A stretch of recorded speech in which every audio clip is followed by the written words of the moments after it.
tuned in to 110 Sports Talk. Go by the name of Lynn Nash. Hey. Through the competition, no competition. You don't believe it's time to stop. Get back and listen. We bringing you the stats, all the breaking news and facts. Want the latest on the biggest track, boy, this is where it's at. We don't suck it, boy, we live it, got that all the ground covered. From track and field, you name a field, we got it all covered. No disciplinary road, but we don't talk that bull. Just wait till you get healthy, better watch out for them bulls. Slide over the hockey, shout out to the Kings. Salute to LeBron James, y'all both got your rings. Looking for the real, you tune into the best. The sports college, just the Mr. TJ Sports, the stuff next.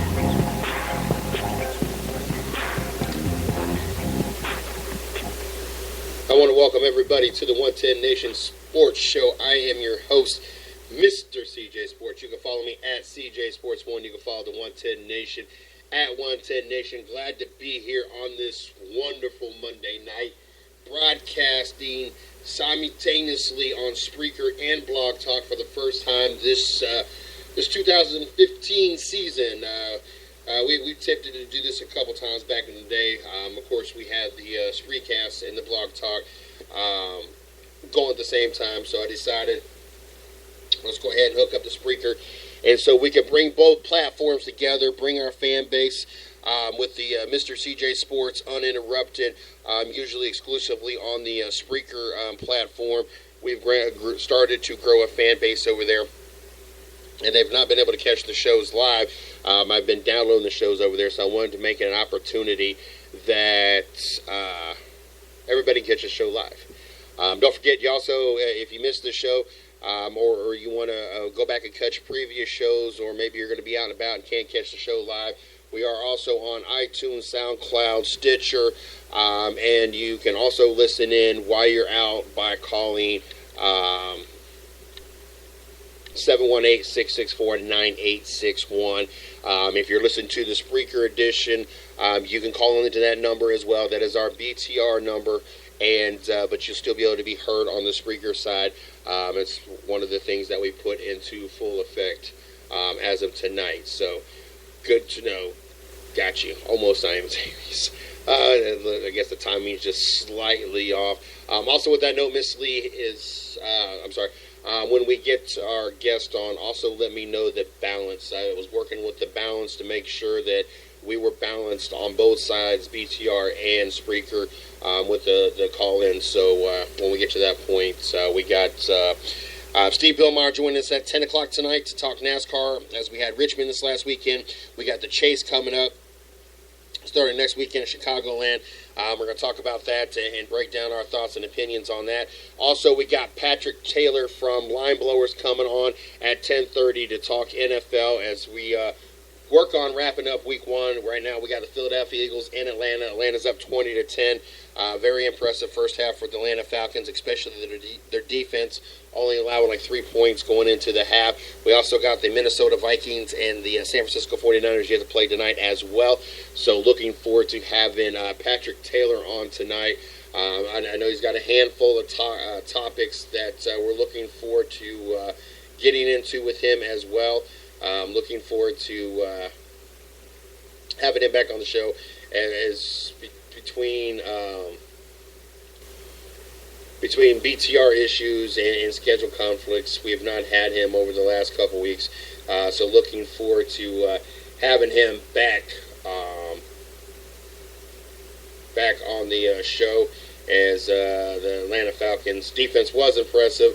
Darren Sproles just took one very long down the sidelines, and then also is going to catch a 15-yard face mask, probably unsportsmanlike kind of deal, as he just drug him down by the face mask. So not looking too hot for the Atlanta Falcons right now. I know that we're going to talk about the Cowboys and Giants. There's Brian injury, Colts, Seahawks, Mariota, Winston, Peyton Manning, the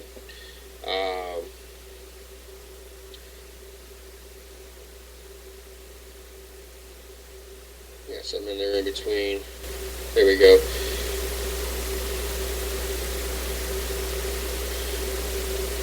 Yeah, Peyton Manning and then the Cardinals. So a lot of great things, a lot of interesting games this weekend. College football was in full effect. So of course, we're going to talk a little bit about that as well before we get both of those guests on.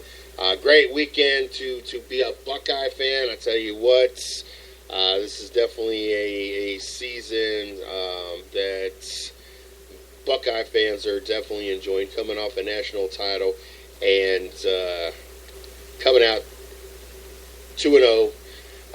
Kind of worry about that offense. Was not the most impressive outing for the Ohio State Buckeyes.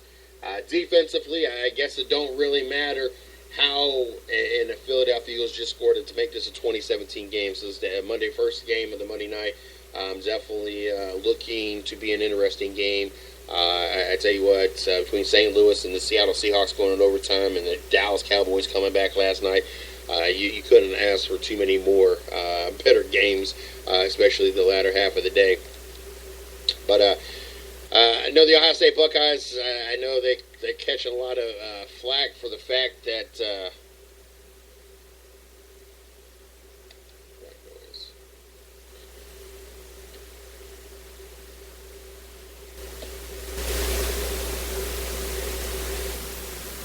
maybe that helped. I'm not sure if that helps any. Let me know if that breaks down the noise a little bit.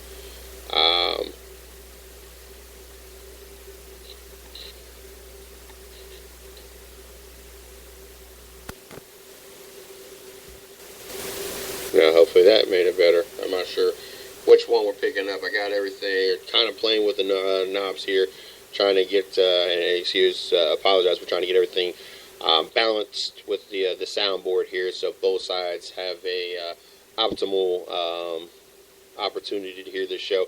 But defensively, Ohio State's even worse.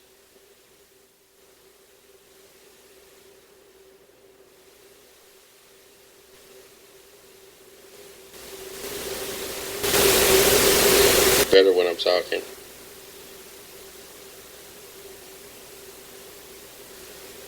I hope it's not too bad. Might have to just go back to not having it live on Spreaker. We'll give it a shot, see how it sounds. Offensively, Ohio State didn't look the greatest, but defensively, I guess it really didn't make a difference. Held Hawaii to under 100 yards passing, first time since 1998. I know the score says 38-0. I was not really that impressed with what I seen out of Ohio State. I would have liked a more dominant performance.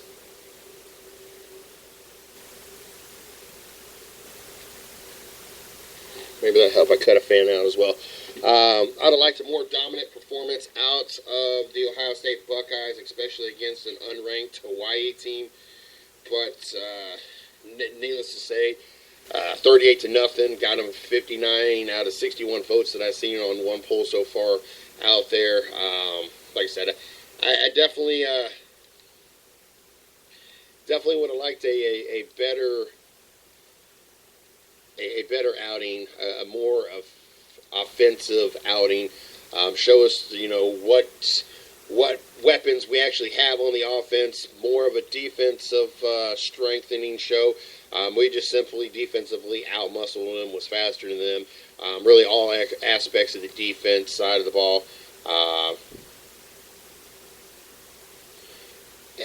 What was sloppy about it?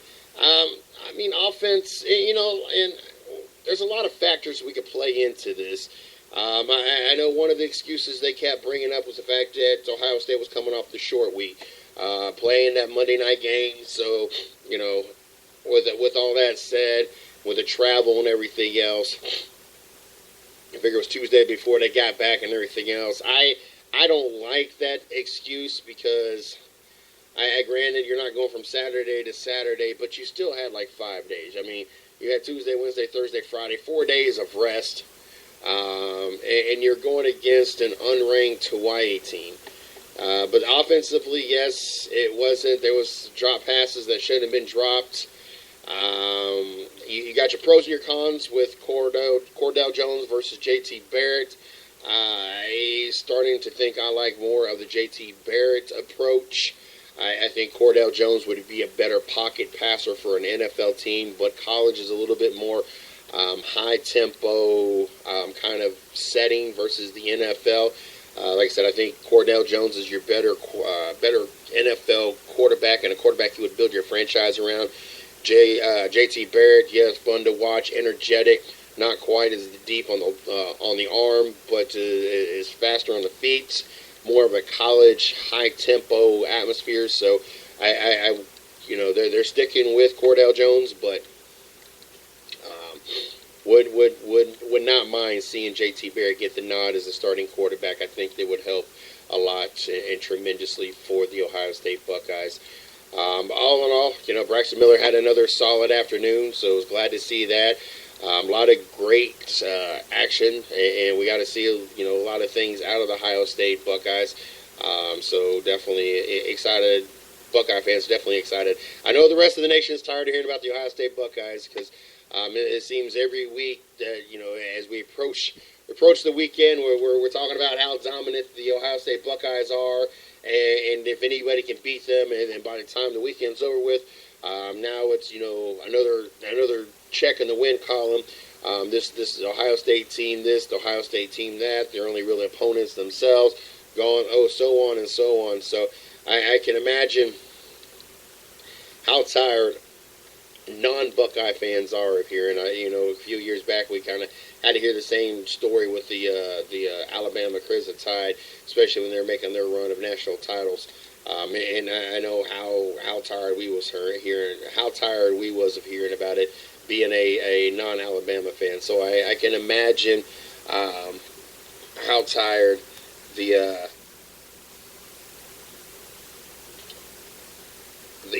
non Ohio State Buckeye fans out there really feel about this win, about this Ohio State Buckeye team. I can only imagine. A lot of interesting matchups this weekend. A lot more upsets than I guess a lot of people were expecting. I was kind of shocked in some of the games. I got to be humored by some of the upsets.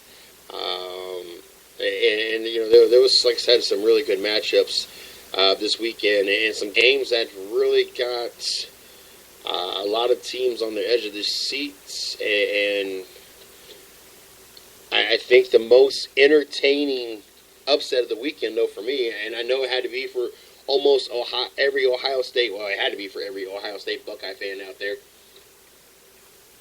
was the Toledo upset over Arkansas. Of course, the Arkansas coach is the one that's been very vocal about the Ohio State Buckeyes schedule and showing his dissatisfaction of what the Ohio State's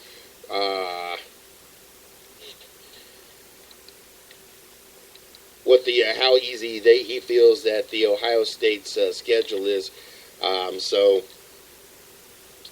It was definitely entertaining to see Arkansas get taken out by Toledo, out of all teams. A team that I don't think any other team in the top 25 would have had a problem with or really even took serious.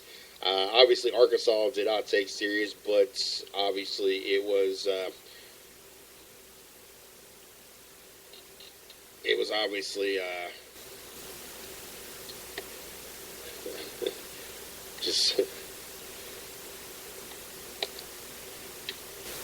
obviously too much for the Arkansas Razorbacks as they 18th ranked Arkansas falls to Toledo 16-12. Oklahoma over Tennessee. That was a close one. The same Tennessee team that allowed 557 yards in their previous week against an unranked opponent. This week, they watched a 17-point lead dwindle down to nothing as Tennessee jumped out 17-0. Tennessee allowed Oklahoma only get 348 yards. Excuse me, definitely down from that 557 yards the previous week. But Tennessee takes the loss. Oklahoma gets the win, gets to keep on going with that 2-0 record. Other interesting matchups that Auburn almost losing to Jacksonville State in overtime, 27-20. Sixth-ranked sixth-ranked Auburn does move on, but definitely showed the world that maybe Auburn is not quite as good as some people thought Auburn was going to be, as they really struggled against a Jacksonville State team that, first of all, they should have not struggled against, but definitely should have not won in overtime with. You're the big bad Auburn Tigers. You're the SEC. You should not be struggling against a Jacksonville State team. You know, I thought it was bad enough that the Ohio State Buckeyes struggled, in my opinion, against Hawaii with that. Even though it was 38-0, to me that was kind of a struggle because their offense didn't really show much. But 27-20 against the unranked Jacksonville Jaguars, Jacksonville State.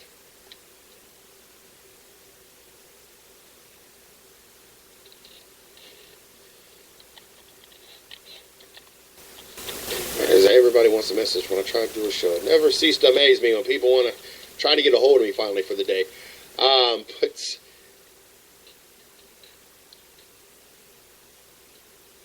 struggled against the Jacksonville State team. What are the ones that I see? TCU kind of redeemed themselves, even though they did lose that number 2 spot to Alabama, rightfully so. As much as it hates me to say that Alabama should be number 2, they are the second best team in the nation. TCU did bounce back and win 70-7 against SF Austin. Same TCU team that struggled to beat Minnesota and only won by 6 points.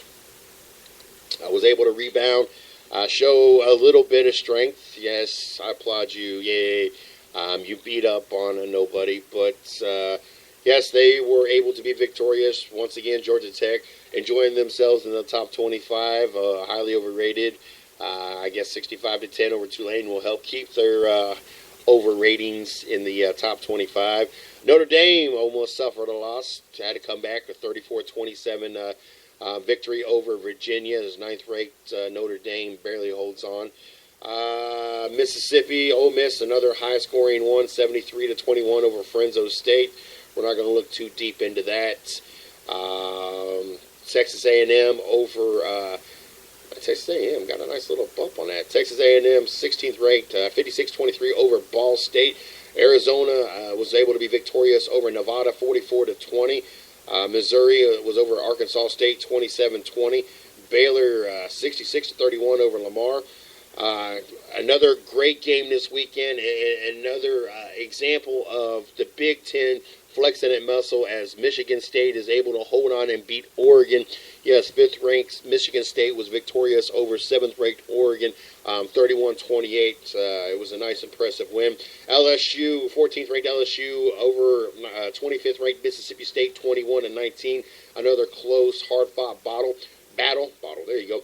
BYU upsets number 20th-ranked Boise State, 35-24. Like I said, it was just a lot of great games. I was really impressed. Had the opportunity once again to sit here and enjoy a bunch of football, a bunch of racing again this weekend.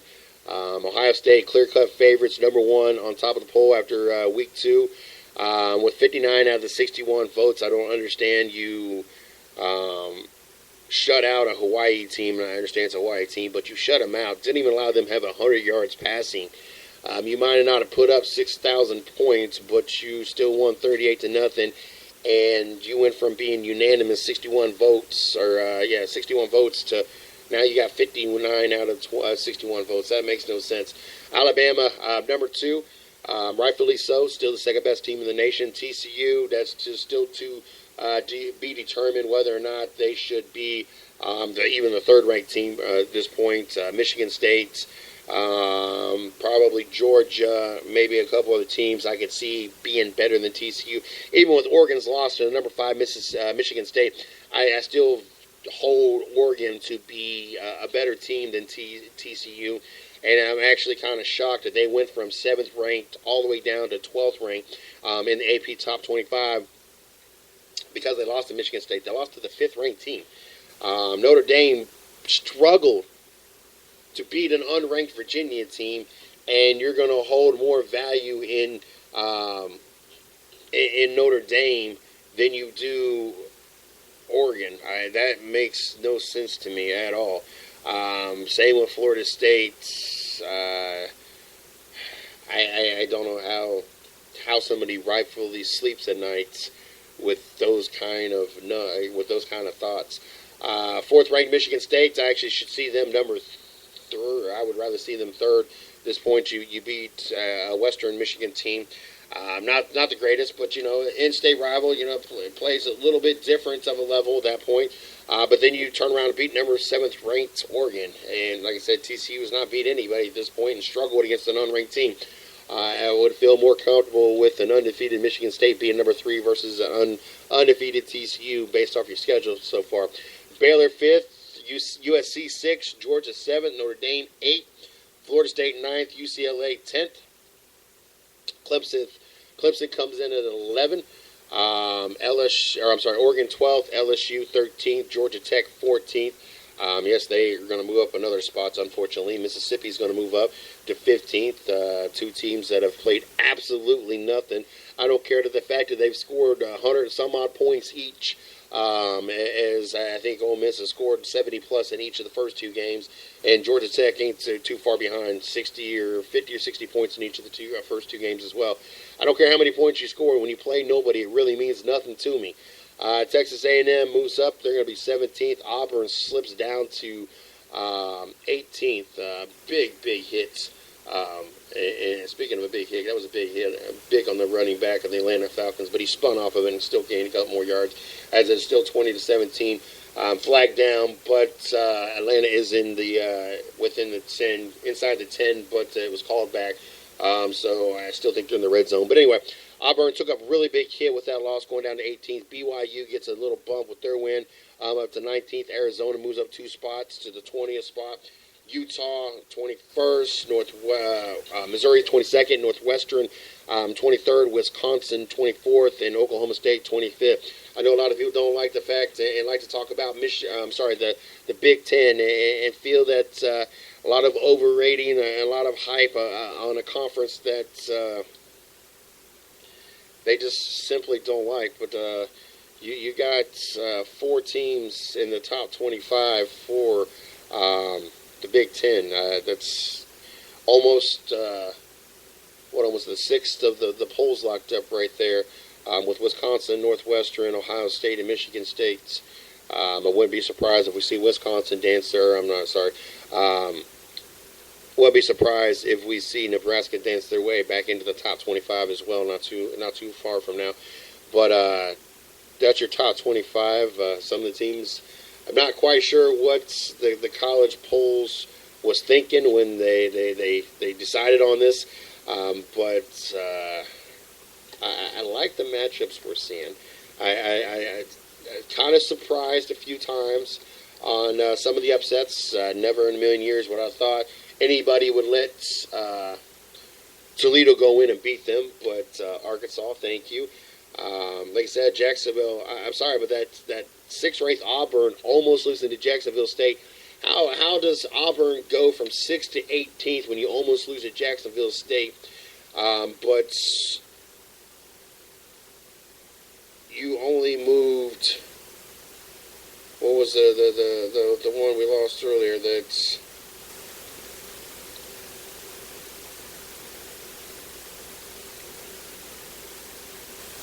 I forget which opponent we were talking about earlier. That they moved him down.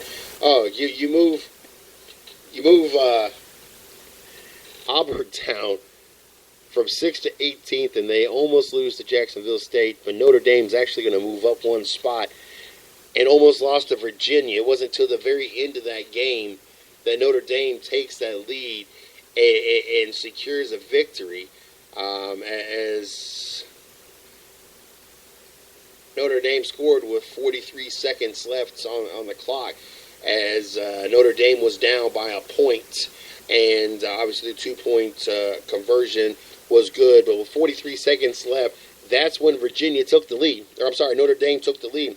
So how do you bump Auburn, who wins against the Jacksonville State team, and drops them 12 positions in the standings, but you got Notre Dame actually moving up a spot when they won with just 43 seconds left on the clock. Those are some of the things that I don't understand. And I had somebody message me yesterday. Message me. Message me yesterday. Sent me a text message talking about that they were glad that football was, the NFL was finally back. That now it was time. I want to make sure I get this message quoted correctly here. Yes, sir. Happy to see. He was talking about on to real football. Enough with the free labor of the NCAA. I was entertained with that. Is not too happy with the production. I guess is ready for some real football. But I've been liking this so far. This the beginning of the season. Like I said, this is the first year I've really had an opportunity to catch a lot of college football. A lot of everything, just with the work schedule and having the tools to be able to do everything that I want to do and need to do and be able to keep up with everything. And so it's great to have the opportunity. And now that I've had the chance to sit here and watch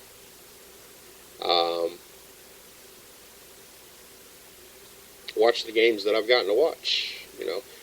I've been rather pleasantly surprised with some of the matchups that I've got to see so far. So next week we got some interesting matchups. Clemson, 11th ranked Clemson's going into Louisville. It's a Thursday night game, so we'll have that in a couple nights. Should be an easy Clemson win, but it being an ACC rival and the ups and downs with Louisville, it could be there could be an upset in the making. I don't think there's going to be. I see a lot of lopsided games going on at first. We got Florida State at Boston College. Should be a lopsided. Missouri at Missouri at home against Connecticut. That should be lopsided. Oklahoma against Tulsa. Oklahoma's home. That should be an Oklahoma win. Air Force visiting Michigan State. Obviously, that should be an easy win for Michigan State. Nevada going to Texas A&M. Obviously, easy there. Northwestern going to Duke. Obviously, Northwestern should have that with ease. Georgia State's going to Oregon. Oregon, that should be an easy win for them. UTSA going to Oklahoma State. That might be an interesting game. Oklahoma should have it, but it might be an interesting game. Northern Illinois at Ohio State. Obviously, Ohio State should have that easily. Troy going to Wisconsin. Obviously, Wisconsin should. 18th ranked Auburn going against 13th ranked LSU. That'll be a good game. Highly overrated Georgia Tech going to Notre Dame. I think that Notre Dame is going to put Georgia Tech in their place. I would be surprised if it's even a close game. South Carolina against Georgia. Ought to be an interesting game, even though it's a 7th-ranked Georgia team. South Carolina not ranked. This being an SEC matchup in national titles and bowl game implications, probably are going to spin from this. I expect it to be a very good game, a close game. I still think Georgia will be victorious, but it definitely should be an interesting game. Stanford at USC, same thing with bowls and possible national title implications from this one as well.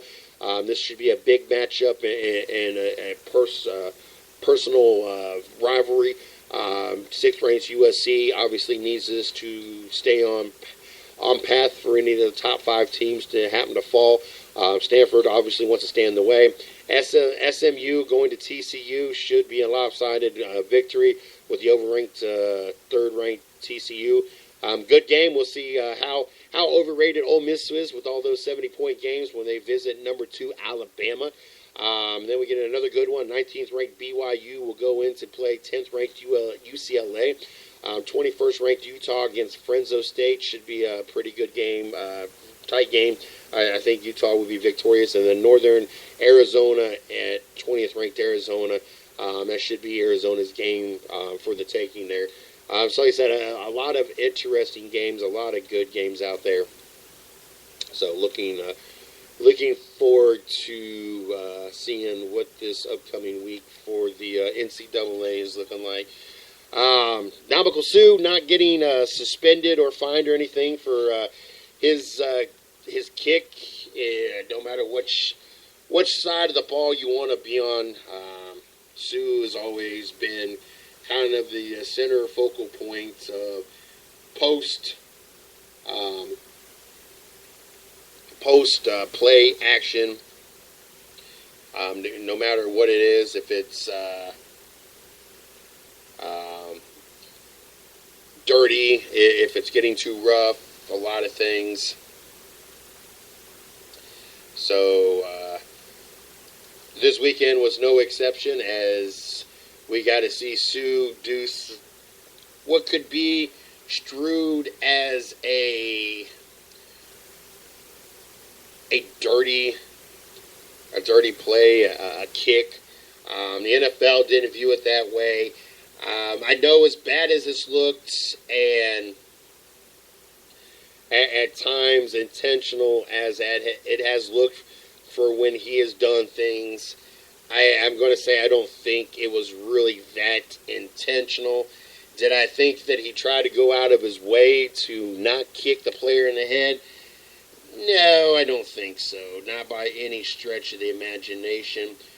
But do I think that he was intentionally trying to kick him or intentionally trying to cause injury? No, at the same time. Yes, it appears that he had kicked Redskins running back Alfred Morris in the head. I know that's what it looked like, but I'm fine with the league not doing anything.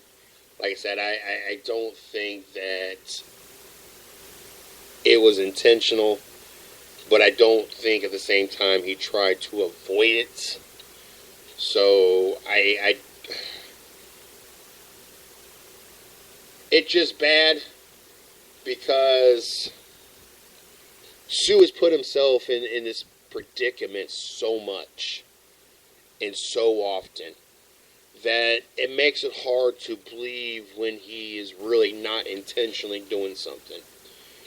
And of course, with the way it looks, I know how it looks, and I know how easy it would have been for the league to take action. So I'm glad that they didn't. I'm glad that they decided to not have any suspension, not have any kind of penalty or anything. Update on the first game of the Monday night game. Philadelphia has just scored a touchdown, so Philadelphia is up 24-23 over the Atlanta Falcons that I think were up 20-3 at one point in time, if I'm not mistaken. So Philadelphia definitely making a comeback, definitely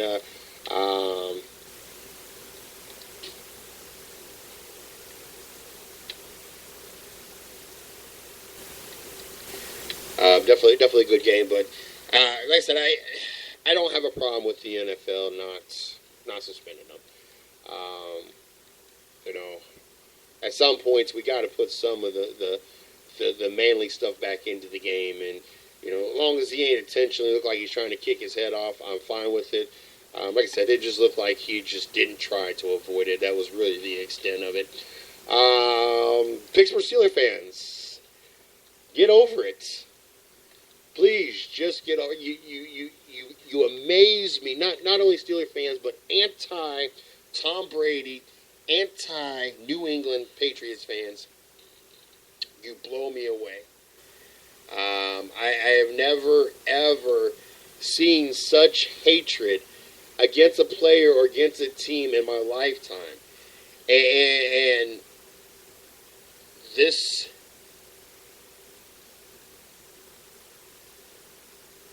this opening game was no different. As we had two different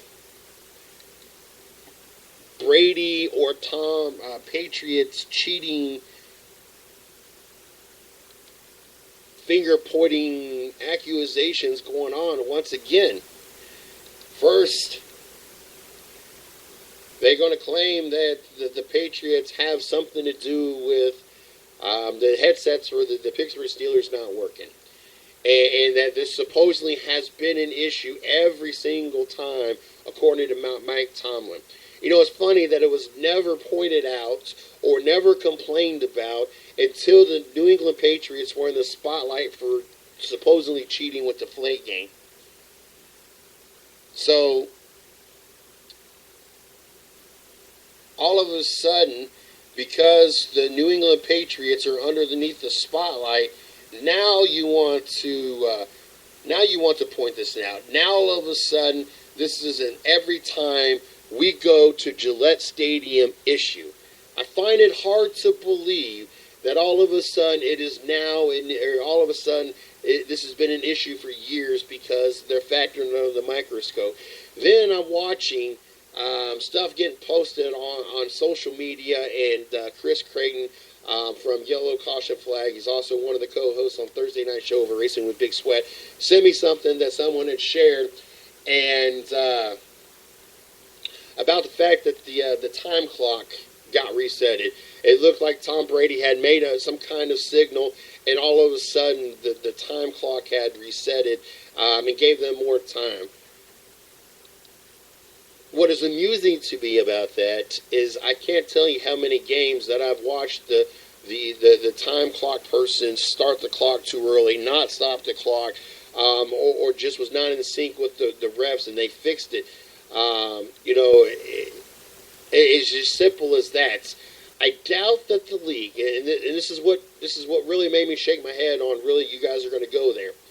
I really doubt that the officiating crew or the league would do anything to help the New England Patriots or Tom Brady in specific after the fact that Tom Brady just made the NFL look ignorant and dumb as hell. What made anybody think, you know what?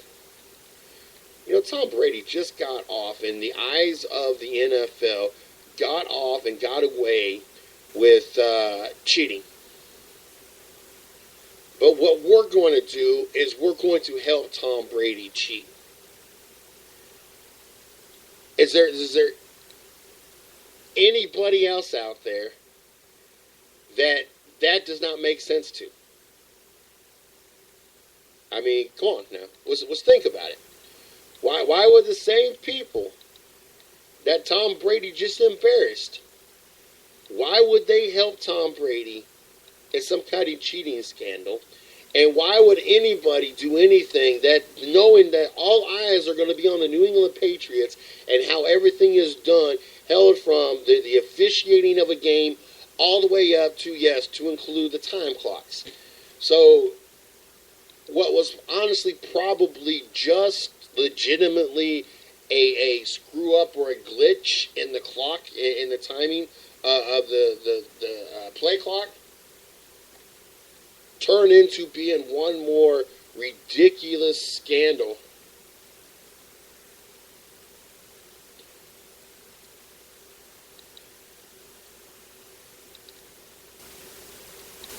One more ridiculous scandal that the anti-Brady and the anti-New England Patriot fans get to hover on and get to throw up there. So now you got headset gates, and now you got time clock gate to add on to that. The Atlanta Falcons, with 6.5 minutes left, just went up on the Philadelphia Eagles, 26-24. This is a great back and forth game, but just crazy to me that we had to take away from a game that Tom Brady throws 4 touchdowns, has the kind of game we were expecting Tom Brady to have, because you got a certain fan base out there that is bound and determined that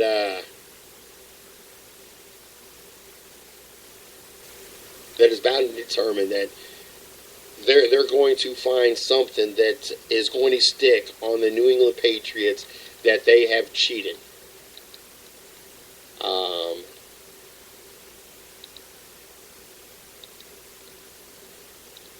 I don't know, it just blows my mind. We knew this was going to be an issue going into the season.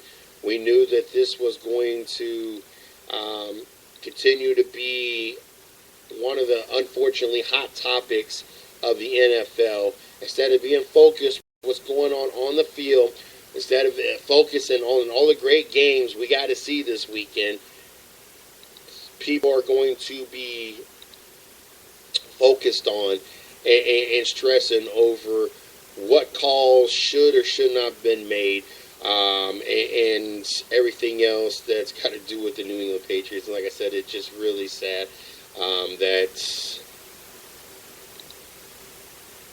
that's going to be the center focal attention, and not only the beginning of the season, not only week one, but it's probably going to be the center focal points of most of this NFL season, if not the whole NFL season. And good Lord, heaven forbid, the New England Patriots find themselves back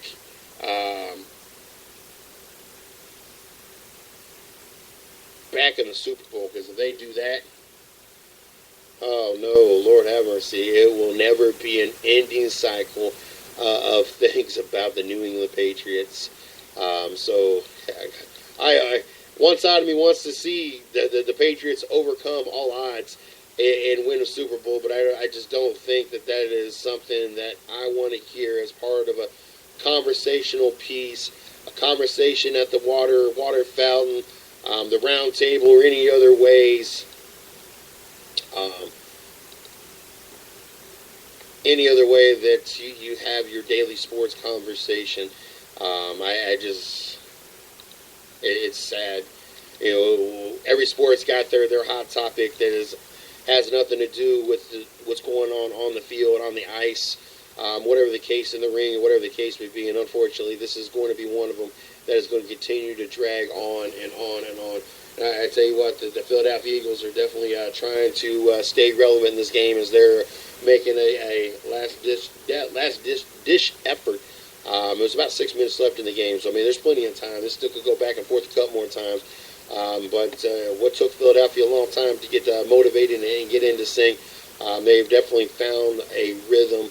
I'm definitely looking forward to the second half of this doubleheader, the 49ers and the Minnesota Vikings, as I got players on both of those teams, and what is my last two FanDuel fantasy matchups or 1 week games for this weekend. So hoping that Carlos Hyde and Adrian Peterson, I have them in both of my leagues, have a phenomenal game, and I have Anquan Bolden as a receiver on one of those two teams as well. So hopefully that turns things turn around, as Sam Bradford was my quarterback in both of them. I needed a cheap quarterback, and so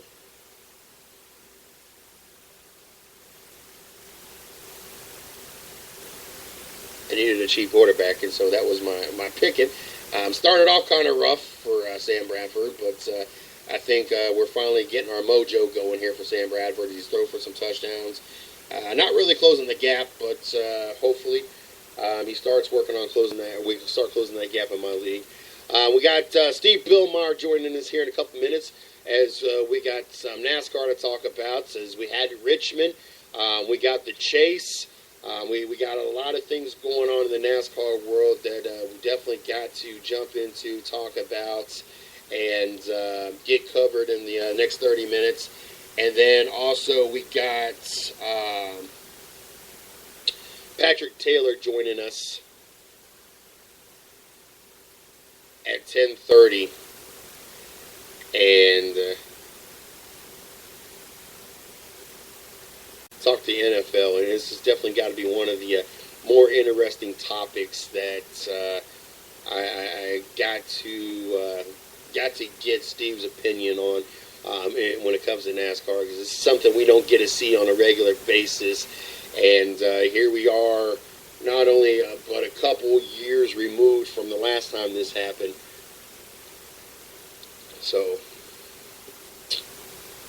definitely looking forward to having that conversation with Steve. Maybe it's something that's been going on for years in the racing world that I didn't know about. I don't recall seeing it. Obviously, with the social media being the way it is now, and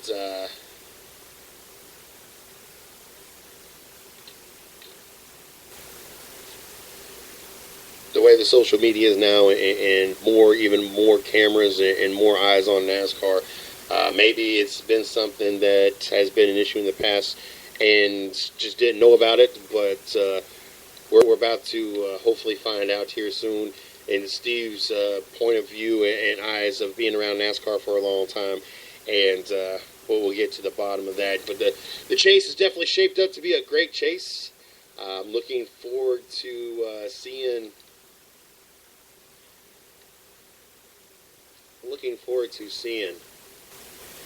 what these 16 competitors do, and how well they are able to perform in the chase.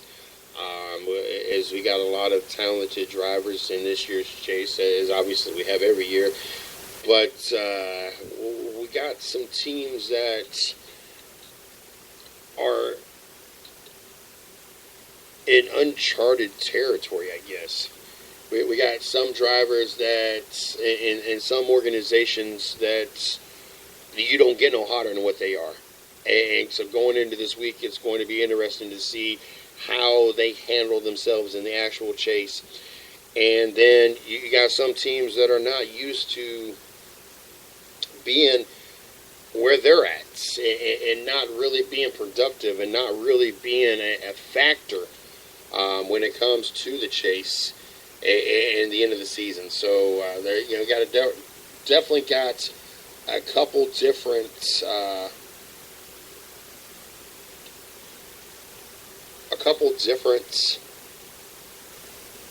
teams going into this chase in a couple different ways, and so definitely want to look into that and break that down and get opinions. I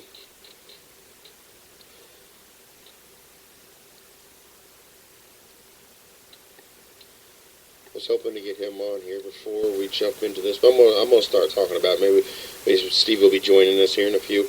And I know BTR that's the reason why we were starting the show late. BTR had a lot of issues and not letting me call in, and so it took me a hot minute to get called in. So I can imagine other people might be having the same issue as I have. So I'll keep checking the studio looking for Steve. But I tell you what, I got the opportunity to watch Richmond, and first of all, holy crap. Matt Kenseth just ran away with that. Like, there was no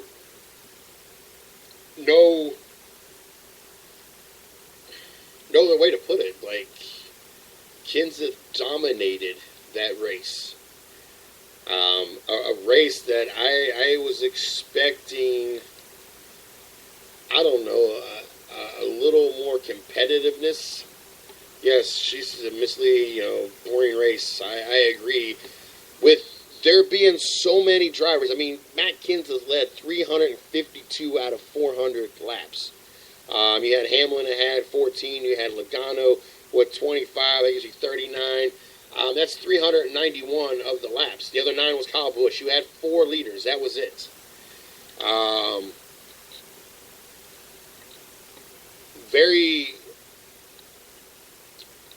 A race that I was expecting to be very interesting.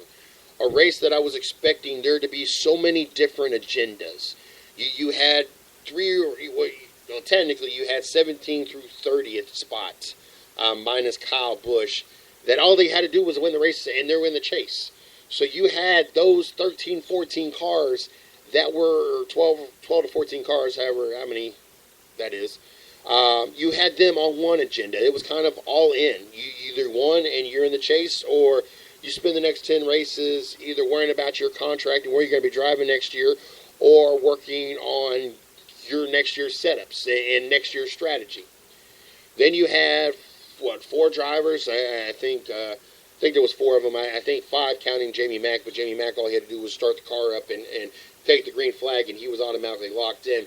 So you had like 4 other drivers that, yes, they wanted to win the race, but they were going to do it in a conservative manner because points did factor into a couple of those drivers, whether or not they're going to make it. Paul Menard and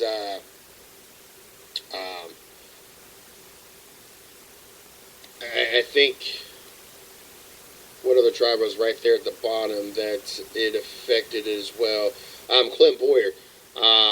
Those 2 drivers, they were more, worried about being conservative, staying out of everybody's, crap, entanglements, and also making sure that they game planned in a way that they could finish good enough to make sure that they did not lose enough points, that Eric Almirola did not get in the chase instead of finishing 17 points outside of the chase. Then you had certain drivers that it was win or nothing. They did that's ultimately, and that's pretty much your top 10, 11 drivers, all those that had at least one win.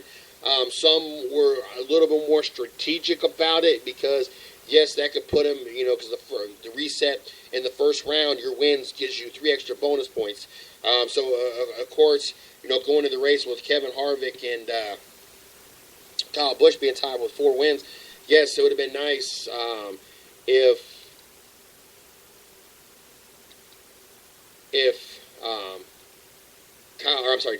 Jimmy Johnson and Kyle Busch have both had 4 wins. It'd have been nice. Either one of them would have been happy to get that win, so they could have been number 1 with 3 extra points above everybody else going into the race, instead of now being tied with Kyle Busch, Matt Kenseth, and Jimmy Johnson, although 3 of those being tied.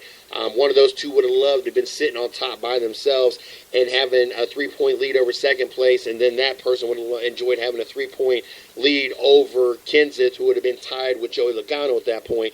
So, you had your top drivers that, yes, they really didn't care if they finished or not. They were pretty much going as looking at it as an all-star race. It was all or nothing. Either we win and take the trophy home, take the big prize home, or we're not bringing the car home because there's really no point.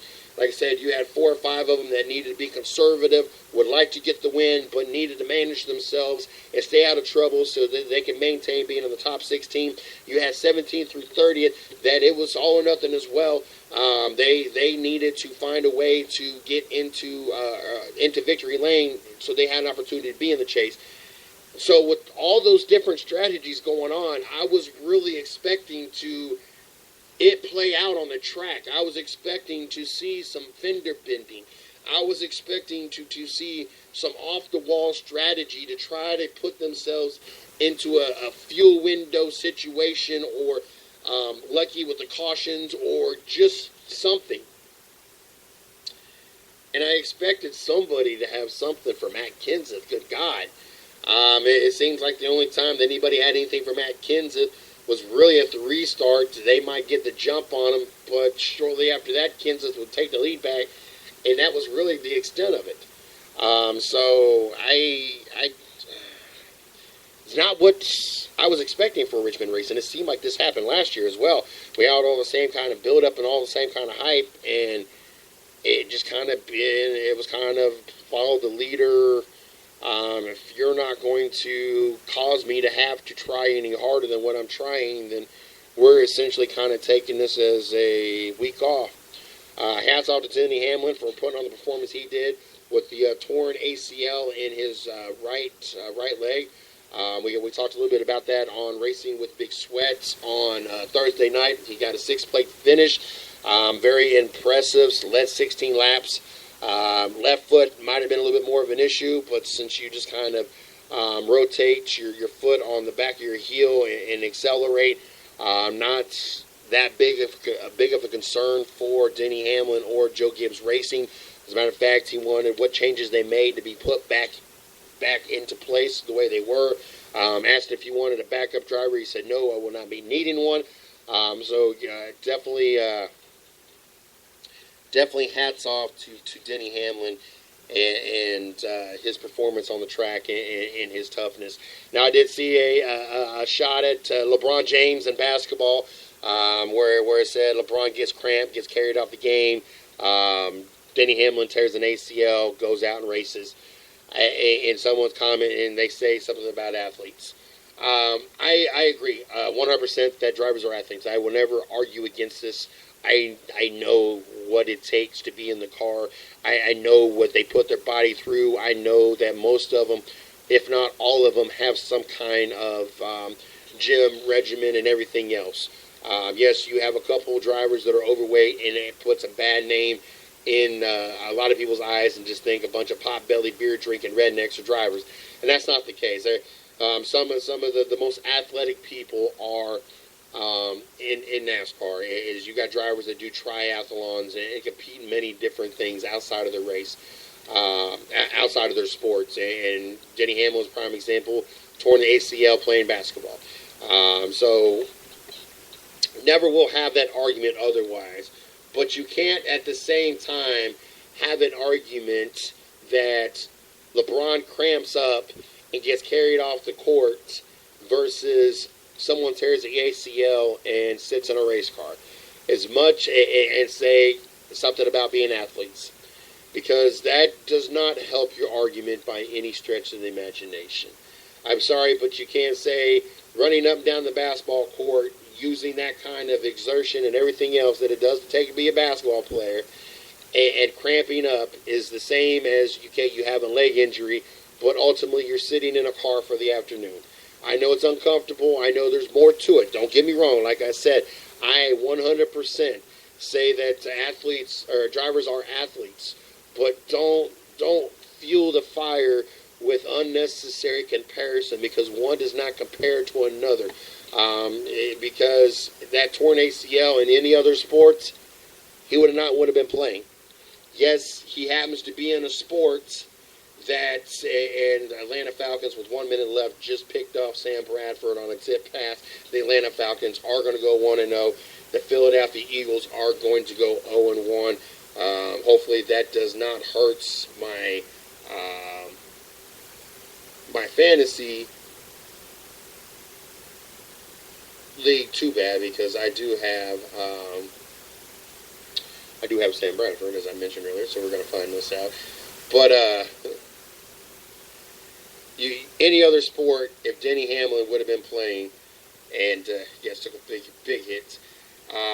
Any other sports, Denny Hamlin would have been playing. He would have not been playing in this. He would have not been participating this weekend because he is sitting in a car and not had to put no pressure on his leg.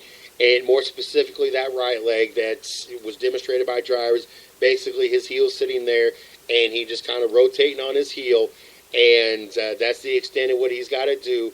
That was why he was out there. So, like I said, I will argue my last breath the fact that drivers are athletes, and I have no problem classifying them that.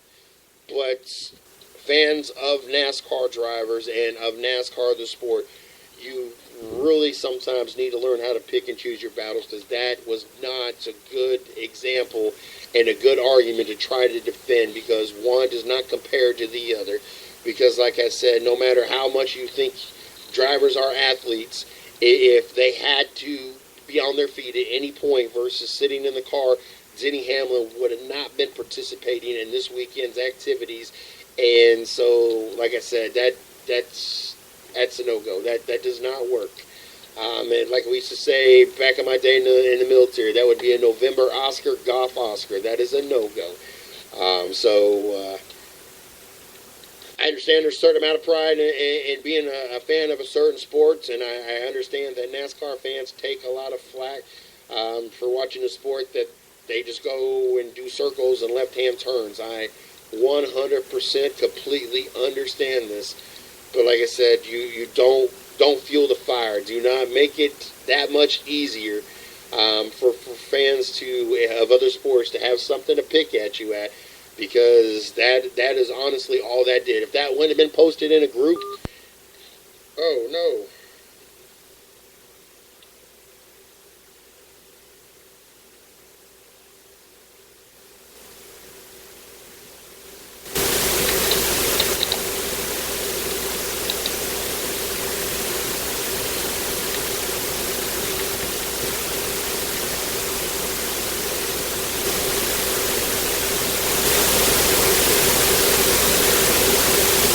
Welcome to Blog Talk. To start your show. Since it appears you're calling back into a live show, we are reconnecting you now. Excuse us, Spreecast. BTR, we got to call in to the show, and for some reason, it's extended 15 minutes, but for some reason, my phone likes to shut off, usually at the halfway point for some reason, it just automatically turns off. Today, it made it to the hour and 15-minute mark before it just automatically shut itself off. But, I don't even know what I was talking about other than the fact that,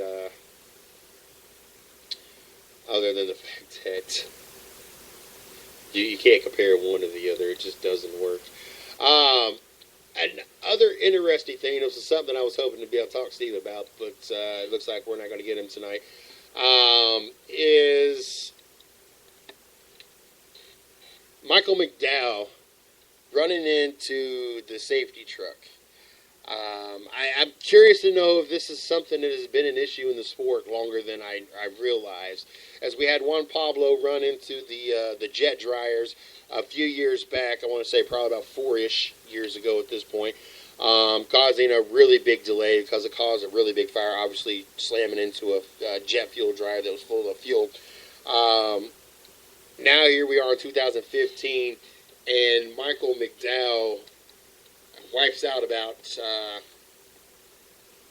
half his car, slamming into a safety truck. I don't necessarily get it. I don't understand what it is about going at a caution pace behind other cars that you got to be in a line with, and you hit a big truck. I'm sorry, but unfortunately he was crushed into it with nowhere to go. I'm talking about McDowell. To me, there's no excuse. Like, it's a truck. A spotter, somebody's got to say something. And it said, if I watch the video, yeah, no room. I'm sorry, but with the lives out there of the safety people and the NASCAR officials, I'm sorry, but there's no excuse. And I don't care if he was pinched or not. Things has got to be done at a better thing. This is the only thing I've seen so far on him. Of all the vehicles you expected to hit the NASCAR track, hit on the NASCAR track, the safety truck is among the last. That was exactly what happened on Saturday's race. Oh no, Michael McDowell. And it wiped everything off my screen here. Oh no, Michael McDowell has a major damage after hitting the safety truck. With roughly 100 laps remaining in the Federated Auto Parts 400 in Richmond, NASCAR threw a caution for debris in turn 3 as the cars were cycling around. McDowell flat out and nailed the safety truck. No one was injured, though. The safety workers in the truck were sent to an infield care center. The marks in the second collision in the safety truck this season at Sonoma. Matt DiBianato hit a safety truck as well. It's no Juan Pablo Montoya at Daytona Fireball, but still it's a matter of concern. And I agree. I don't care if he was pinched. I don't care exactly how it happened. I don't like the fact that, I'm sorry, but there's people out there working, and there's enough deaths that go on the track on a weekly basis, and it seems, especially since the whole Kevin Ward Jr. thing happened, we hear more and more about it. It seems that especially those that are anti-racing bring that to the attention, to the front banner, for say, more and more because of, what happened at the highest level. These kind of mistakes and these kind of things should not be happening at all. And so something needed to be done. Something obviously has got to be done, and something's got to be modified. Spotters, if he knew that nobody was getting out of his way, he should have hit his brakes. I mean, there's a reason why they were in his car. I'm not trying to pick on the driver, but I am more concerned. I'm not concerned if somebody let him in. I'm not concerned if he was able to finish the race. I'm not concerned on how that dictated him being in the chase or not being in the chase, or any other implications that could or could not have had. I don't care if his sponsors was giving him a one more, you need to be a top 25 team, top 30 driver, whatever, or drop you scenario, and you screwed that up. I don't care. My concern is the safety of the safety workers out there that are trying to do their job, that want to go home to their family, that are trying to make sure that there's food on the table and everything else. There's no sense that we are constantly seeing race car drivers who manage to go 200 miles an hour around the track without wrecking each other, but traveling at speeds of 50, 60 miles an hour, and you run into a truck that is not even, it's on the outside. There's no excuse. This is a sport of what's supposed to be the best of the best, and not only the best of the best, but the best of the best drivers at that. I understand if the NFL drivers were out there, NFL players were out there, and something happened, 'cause they might be the best of the best in their sport, but they're not drivers. These are the best of the best, and they're supposed to be race car drivers. How is this happening, and how has this happened twice in one season? I don't like it. I'm not a fan of this happening for any reason at all. Richmond was the last race of the chase. The field has been reset. We now know your top 16 and who has an opportunity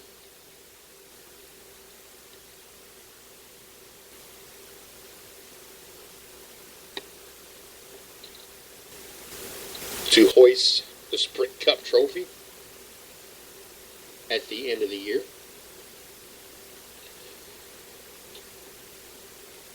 Definitely looking forward to this elimination process that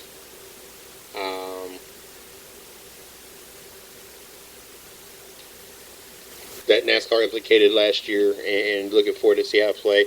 Jimmie Johnson sitting on top, Matt Kenseth and Kyle Busch all tied. All three of those drivers, I honestly could see being part of our final four. My fourth driver, if I was to pick right now, it would be Jimmie Johnson, Matt Kenseth, Kyle Busch, and Kevin Harvick. Those, to me, are your four most consistent best drivers, and I know that's kind of using that terminology loosely when it comes to Hendrick Motorsports or Jimmie Johnson, but this is Jimmie Johnson and Chad Knaus and Hendrick Motorsports, and I cannot count them out of any chase ever. So those would be my final four. Technically in fourth spot with a three-way tie for first, but second actually in your points right now, Joey Logano.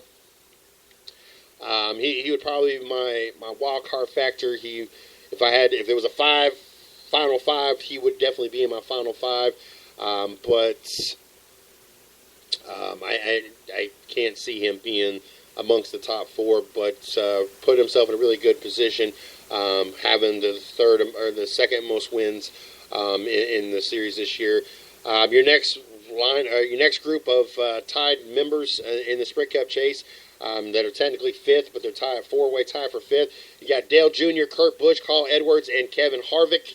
All have had decent seasons. They've had their ups and their downs, so interesting to see how those drivers do. The next three are tied technically for ninth. You got Denny Hamlin, Brad Keselowski, and Martin Truex. Actually, I don't. I'm gonna backtrack. I'm taking Jimmie Johnson out of that equation. Brad Keselowski is my fourth one. It's Keselowski, Harvick, Matt Kenseth, Kyle Busch are my four. Also, Martin Truex is that tied. And then your final set of drivers, you got Clint Bowyer, Jamie McMurray, Gordon, Ryan Newman, Paul Menard. First round elimination, I expect Paul Menard to be gone. I expect Clint Boyer to be gone. I expect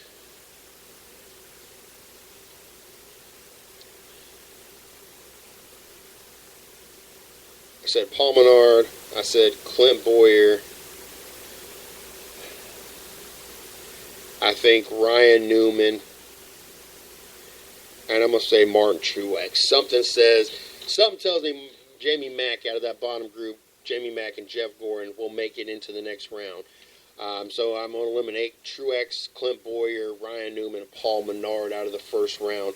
If I was to take an educated guess on who I think is going to be eliminated, like I said, this new chase format, obviously very interesting. Very excited about seeing how year 2 of this chase format works out. But Chicagoland kicks it off next week. Very excited about it.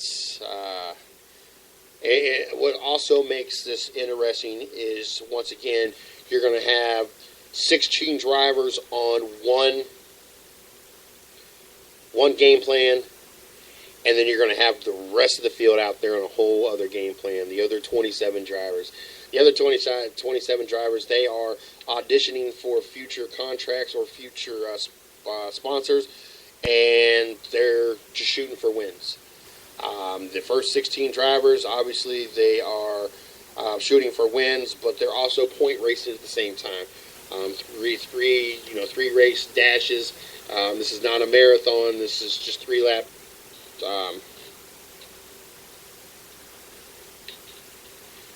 This is just a 3 lap dash, not a marathon. So I like it, and I'm curious to watch their strategies and how they all play out. Because, like I said, you got so many different drivers, single car teams that are looking for their next year sponsorships that need to have drivers. Some drivers that'll be test driving for possible spots for the upcoming season. Drivers that know they're not going to be returning, and so they're auditioning. Some drivers just wanting to get a win. There's a lot of different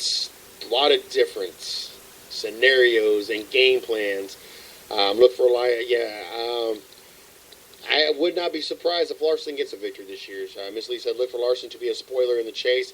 He's especially hungry since he didn't make the chase. Just missed the chase once again.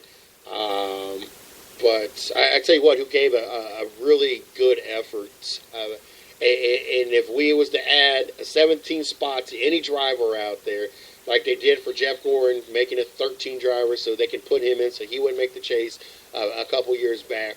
Eric Almirola. I am not a fan of Eric Almirola.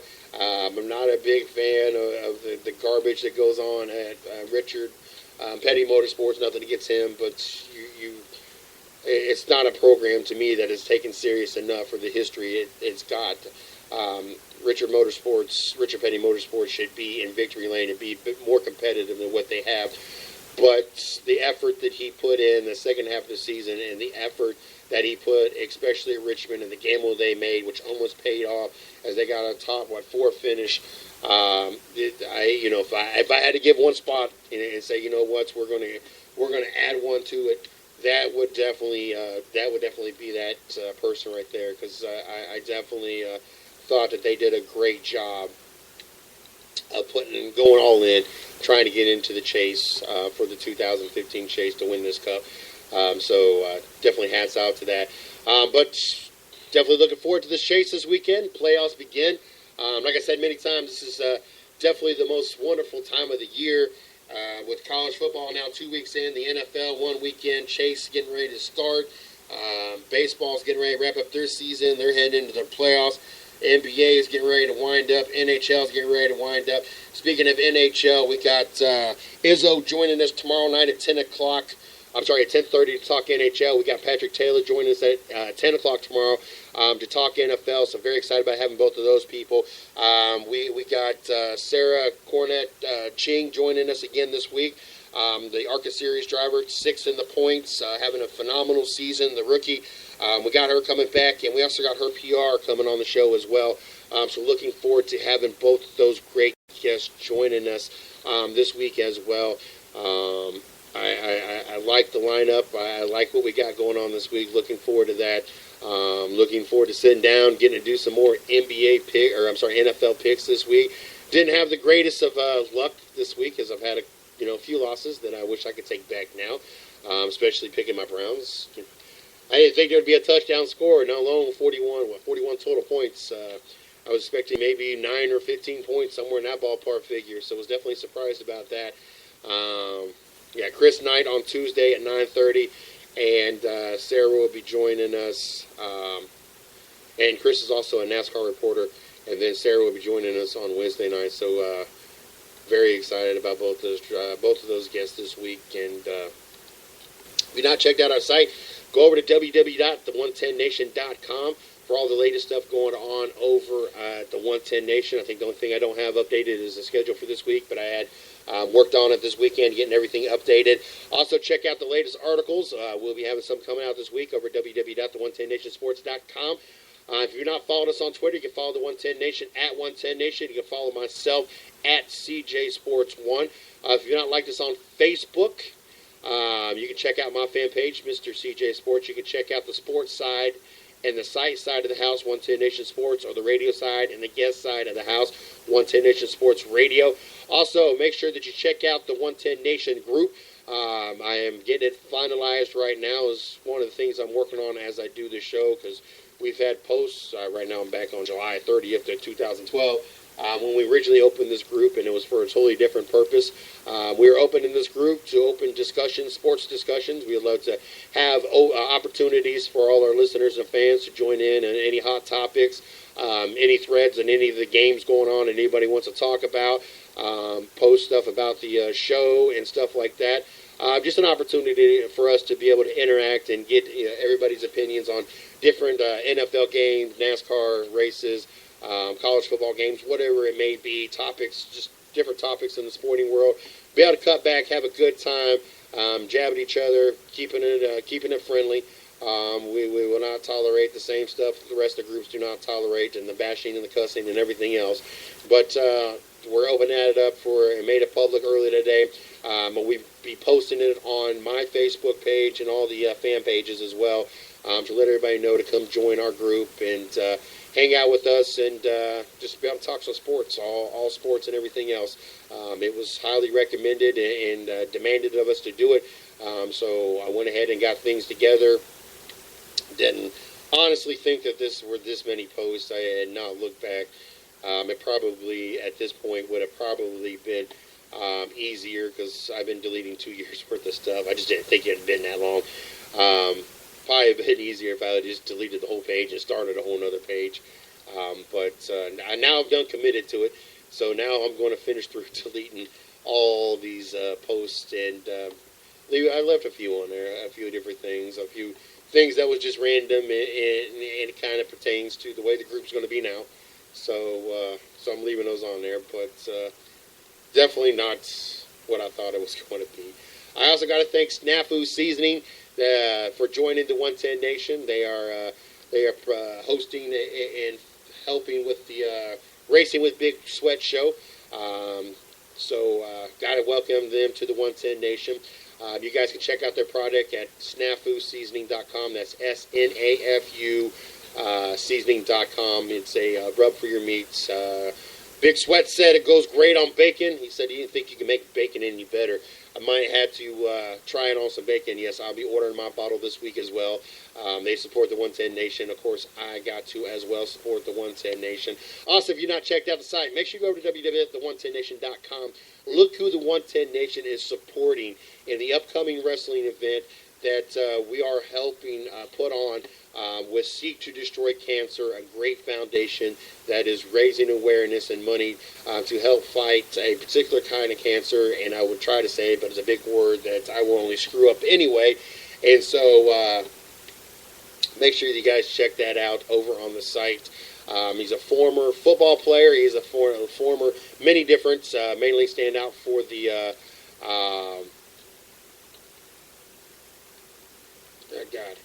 for the Atlanta Falcons was one of the main teams that he stuck out with. But he was also known as Moose in the wrestling world. But glad to have him part of the show. Looking forward to sponsoring him. Looking forward to having him sign some autographs and support some 110 Nation stuff. A lot of great things going on. So glad to be part of that. And glad to be able to help put on a great event to help with cancer. As you know, it's a very important part of the 110 Nation. A company that started off with not having any idea what we were doing, to being a sports company, to turn it into a company that is mainly sports, but we spend a lot of our time, a lot of our efforts, a lot of our resources trying to be as helpful with the community and different charities and foundations as possible. It's a great thing. We love having the opportunity to do this and be a part of that. Speaking of which, Miss Lee, they were supposed to be sending over details about the soda tab thing. I don't know if she's contacted you, Dylan Martin's thing, but would like to get some information so I can put it on the website to help promote that as well. But we got Patrick Taylor from Line Blowers joining us to talk some NFL. Looking forward to the opportunity. We got some great hot topics to talk about tonight. So looking forward to that. Don't forget, we are on Spreaker and Blog Talk Radio tonight simultaneously. Got them hooked together. After the show, we'll go back and replay it and see, make sure that all the audio is in sync. If not, we'll go back to the way we were doing it, where it won't be live, but you can still hear the show on Spreaker. All the shows that are on Blog Talk, we do download and put on Spreaker. We were just hoping to make it available to be live on both sides, to bring both our fan bases together. Looking forward to seeing how that came out. But without any further delay, I got to quit talking. We got Patrick Taylor joining us from Line Blowers. We've missed him a couple weeks. Schedule and BTR technical difficulties has hurt us. But we got him back. We got him back tonight. We got him back tomorrow night. We got a lot of great topics to jump into. So I got to shut up so we can get into this. Before we start talking NFL, I want to give him an opportunity to plug what he's got going on and what he does outside of doing this show with Line Blowers. So, Patrick, glad to have you back, and let us know what's going on over there at Line Blowers. All right, man. Good to be back. Lineblower.com is outcome prediction website for all you sports bettors, but we also offer insight through regular posted blogs. And the newest edition, we're actually posting daily fantasy lineups. So you FanDuel, DraftKings fanatic out there, you come to what lineup we're playing this week. So that's what's new. It was a great week, first week of the NFL. Good to be talking regular season football and not the preseason stuff. Yes, it is. Tell you what, week one, definitely an interesting week in the NFL. And I have a feeling we didn't sink through on that side, so we probably will be recording it. I'm trying to do two things at once here. I know you got a lot of hot topics we got to talk about, and almost all the topics that you wanted to talk about were topics that I definitely wanted to jump into, so it was like you were reading my mind. So I'm going to let you jump on the list real quick, and let's knock all these hot topics out that were going on in the NFL that we both wanted to talk about tonight. All right. What you want to get started with? The game that just finished up, we had the Eagles and the Falcons. It was a close game. Falcons ended up going out 26-24. Had the debut with Marco Murray. He had 8 carries for 9 yards. 8 carries for 9 yards, and just he's missing that offensive line there in Dallas. Sam Bradford looked rough, missed a lot of